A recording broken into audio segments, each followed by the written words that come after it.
Saskia Niño de Rivera, presidenta de Reinserta.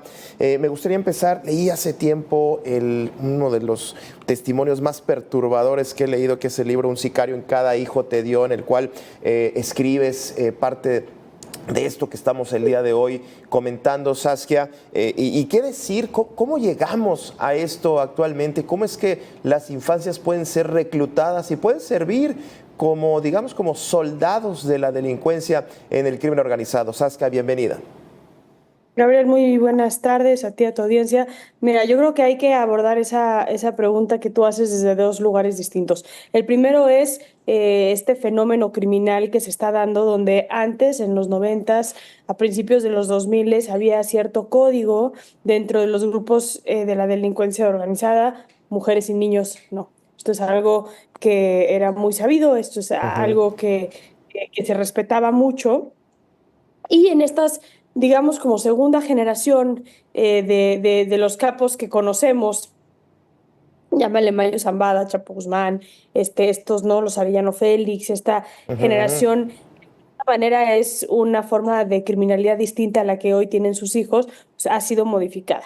De hecho, si nos vamos a la historia moderna de la delincuencia organizada y de cómo se empiezan a reclutar a estos menores, pues se sabe que el Chapo Guzmán particularmente tenía con sus hijos una especie como de patrocinio de ciertas orfanatorios, se les podría llamar, y de ahí es donde empezaban Ujú. a jalar a los niños, principalmente caídos de policías en la guerra contra el narcotráfico de Felipe Calderón, y de ahí se empieza a normalizar el uso de los menores dentro de la delincuencia organizada. Aquí lo que hay que entender, que es esta segunda parte de contestar tu pregunta, Gabriel, tiene que ver con qué está pasando que lleva a los niños, porque cuando hablamos de reclutamiento forzado es importante entender porque esto entra mucho y más a nivel legislativo como en discusión de si es forzado o no es forzado, porque la gente quiere pensar que el Ujú. forzado es lo que vemos en África, que son estas camionetas que pasan y se roban a los niños literalmente y los suben a las camionetas, Como una leva, ¿no? ¿no? Esto no es necesariamente que pase particularmente en México de manera general así, sino que hay muchos factores de riesgo. El primero te diría que es la deserción escolar, el consumo de las drogas. En el norte del país, a diferencia del sur del país, por ejemplo, ya estamos viendo segundas y terceras generaciones criminales, lo cual en el estudio que hizo Reinserta sobre testimonios de niños reclutados por la delincuencia organizada, tiene mucho que ver el cómo las familias, digamos, cómo las familias particularmente pues ya normalizan este estilo de vida. Es bien visto ese uso, ese modo de vida de pertenecer a un cartel, de ser parte de esos grupos. Entonces los niños ya crecen dentro de esas ideologías que tienen que ver con la narcocultura. Y bueno, claro, hay que sumarle el uso de la tecnología, hay que sumar las necesidades económicas, que no necesariamente siempre, y eso hay que tener mucho cuidado, vienen de una necesidad básica, no necesariamente vienen de una necesidad Ujú. respecto a es que lo hago porque tengo hambre, ¿no? Desafortunadamente muchas veces vemos con estos Claro. adolescentes, con estos jóvenes, con estos niños, que tiene mucho que ver con, sí, ayudar a la familia a tener un taco sobre la mesa, sin duda, pero también tiene que ver con esta narcocultura y pertenecer a esos, los tenis que traigo, la sudadera que porto, lo cual me lleva al otro tema que es importantísimo, que tiene que ver con la sensación de pertenencia. Yo creo que en este país hace mucha falta Exacto, justo. que hagamos espacios comunitarios de menores que consideramos dentro de las políticas públicas a los jóvenes, porque algo que está pasando hoy en día es que los jóvenes no son considerados y los jóvenes tienen una gran necesidad de pertenencia. Entonces, si vamos a empezar a atender esta problemática, tiene que ser con el fortalecimiento del tejido social y crear espacios de pertenencia para estos. Tú lo decías hace unos minutos, Gabriel, ¿por qué no están estos niños jugando deportes en la escuela, haciendo otras cosas? Pues porque la realidad es que también no hay esos espacios comunitarios dentro de las zonas en las Ujú. cuales estos niños, estas niñas lo están creciendo. Veamos Culiacán, por ejemplo, veamos Jalisco. Hay Claro. municipios completos que hay estos cuestionamientos de si son narcoestados o no son narcoestados, donde la delincuencia organizada ya no es esta cosa que se esconde detrás de bambalinas. Ya pasas por ciertas colonias y son quienes han respetado. Y por último, hay que decirlo, la presencia de la delincuencia organizada tiene que ver con la ausencia del gobierno. Y eso lo tenemos que Claro. entender. ¿Qué le está dando a estos menores la delincuencia organizada que no estamos dándole como sociedad? No nada más gobierno, sino sociedad en su totalidad. Entonces, hay una chamba enorme que hacer. Sí quiero reconocer, Gabriel, que Andrés Manuel López Obrador, como presidente de la República, fue el primer presidente en reconocer la problemática del reclutamiento infantil como una problemática que se tiene que atender, cosa que ningún otro gobierno había hecho, y me parece que es un muy buen primer paso para que podamos empezar a generar no nada más las políticas públicas necesarias alrededor de este tema, pero empezar a generar los cambios sociales que requieren y, lo más importante, el presupuesto necesario para atender estas infancias. Claro.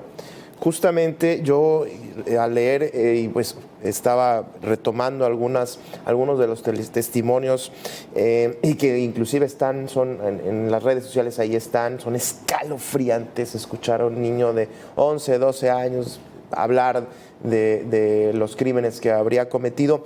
¿Cómo deben de ser tratados estos menores, estos niños y niñas? Me parece que son, al final de cuentas, al final del día, al final de su infancia completamente perdida, pues son víctimas. Pero vaya, ¿cómo deberíamos de tratarlos y cómo se están tratando actualmente, si es que existe algún reconocimiento, Saskia? Sí, a ver, la reinserción con estos jóvenes es importantísimo. Lo más importante es fortalecer el sistema de justicia penal para adolescentes. ¿En qué sentido? Que la última ley de adolescentes en conflicto con la ley de adolescentes menores en conflicto con la ley ha generado como muchas trabas jurídicas, y algo que hemos visto mucho es que no hay la capacitación en los primeros respondientes, en la detención de estos menores, en realmente llevar a cabo estas detenciones. Es bien importante que veamos los centros ya con quienes han cometido un delito, las comunidades de internamiento para adolescentes en conflicto con la ley, como un área de oportunidad. Hoy la sensación desde Reinserta es que se ven como pues, un seguro, pues, ahí para que esté tranquilo mientras, y al rato va a salir, pero ya va a salir como adulto, va a cometer otro delito y o lo matan o termina en la cárcel, ¿no? Y esa es como una práctica que hemos visto donde no se le está generando las herramientas necesarias para que salvaguardemos, como bien lo dijiste, como víctimas a estos menores, partiendo de que ya están en riesgo, ya están con cierto entrenamiento, ya están con cierta ideología, y el tiempo que pasen en las comunidades de internamiento son áreas de oportunidad para que salgan y tengan otras oportunidades. Otra de las realidades es que es importante que redefinamos el 18 constitucional respecto a la reinserción social, porque no es nada más un tema, tenemos que fortalecer, perdón, más el tema de la salud mental con ellos. El entrenamiento que reciben estos menores dentro de la delincuencia organizada tiene que ver con la ausencia de la empatía. Son espacios donde son privados de su libertad, donde son llevados y donde son entrenados a través de la desensibilización humana. Y esto genera muchos problemas al momento de la reinserción social, porque son personas que ya han estado desafortunadamente en contacto con mucha de la violencia en el país, han cometido delitos de alto impacto, y lo más importante es que han mezclado el consumo y el uso de las drogas en un momento crucial de su vida, donde su desarrollo sigue en proceso de crecimiento, neurológicamente no han terminado de crecer. Entonces, es bien importante que ataquemos de manera urgente, porque algo que vemos en Reinserta con estos menores en el momento de la reinserción es que a veces nos gana el tiempo. Nos gana el tiempo, no hay las instancias necesarias de manera integral. Por ejemplo, México le urge un modelo de desmovilización con estos menores. A Reinserta nos ha tocado que nos hablan de Tamaulipas, que nos hablan de Jalisco, que nos hablan de diferentes estados, de Chihuahua. Tenemos un chavo que va a salir mañana, pero si sale no la va a contar. Entonces vamos por ellos, los traemos a México, pero no podemos como organizaciones de la sociedad civil solos en esto. Necesitamos poder contar Claro. con las autoridades necesarias para un programa de testigos protegidos, para que puedan traer a sus familias con ellos mismos, cambiar de identidad, etcétera, para que no sean presas de la delincuencia organizada una vez que deciden dejar ese mundo. Vaya, rápidamente, una breve conclusión, Saskia. Es importante, se están haciendo reformas, sobre todo a la Secretaría de Seguridad Pública en el combate a la delincuencia organizada, y temo que la respuesta ya la espero, pues es que me parece que en estas reformas, en este nuevo planteamiento, en esta nueva estrategia de seguridad que se ha planteado, que vemos que es urgente, el tema de los menores de edad creo que no se ha mencionado en algún momento, Saskia. Yo creo que el secretario Omar García Harfuch es un hombre en el cual es muy sensible en estos temas. La prevención del delito, la subsecretaria de prevención de delito es una mujer que ha trabajado mucho desde la Ciudad de Ujú. México, de la mano del hoy secretario de Seguridad de la Ciudad de México, Pablo Vázquez, respecto a programas como Alto al Fuego, que han tenido un impacto impresionante con jóvenes, especialmente en proceso de reinserción, y que y tienen mucha conciencia de esta problemática y la van a meter y la van a atender. Tengo esa esperanza, y hoy más que nunca el tema está sobre la Ojalá. mesa, y ahí está el organismo nacional para prevenir y erradicar el reclutamiento infantil. Entonces, que así sea, Gabriel. Sí, totalmente. Saskia, te agradezco mucho esta charla. Por cierto, hay que escuchar a Saskia en el podcast Penitencia, en Spotify, en las plataformas. Muchísimas gracias. Gracias, Muchas Saskia gracias. Niño de Rivera. Gracias a ti, Me parece que Gabriel. nos vamos a una breve pausa y regresamos.